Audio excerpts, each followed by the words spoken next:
Unless anybody would like to speak before the board, please fill out a request to speak form. Francois Chiquette.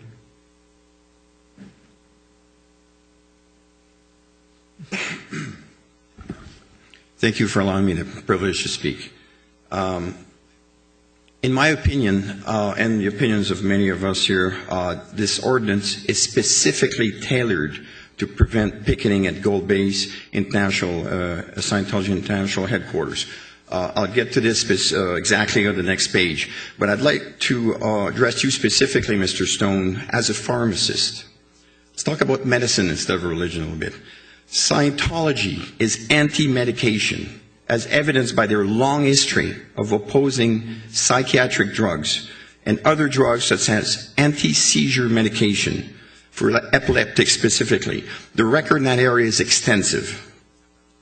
There was a lecture given by L. Ron Hubbard in 1972. Let me just quote 2 lines from that. And the doctor will call up plaintively, asking you to please put her back on the drug because she needs this. And you will get into a collision between medical treatment and so on. Now, we've been using a lot of medical words here, chemical words really. Just don't pay attention to them because they're mostly gobbledygook. You have a honorable profession.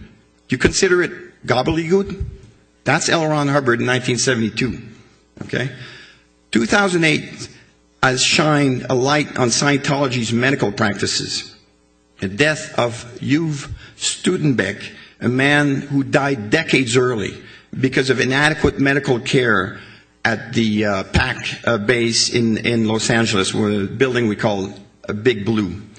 Isaac Hayes died of a very unfortunate death, probably because of inadequate treatment for his stroke. After a man has a stroke, you don't put him on a treadmill, okay? Mario Majorski, an untreated schizophrenic, which you might have seen in the news, that the Scientology guards shot in the head after he brandished some swords at him.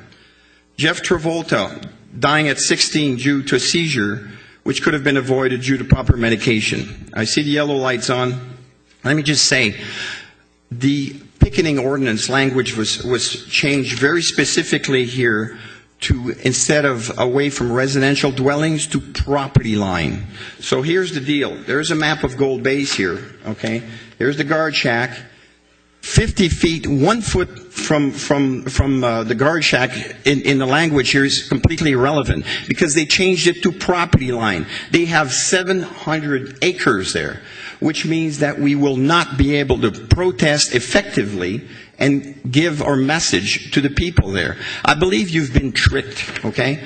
It's all over the blogs. I think you should have been able to see that. This whole thing is a trick to make you think that it's to prevent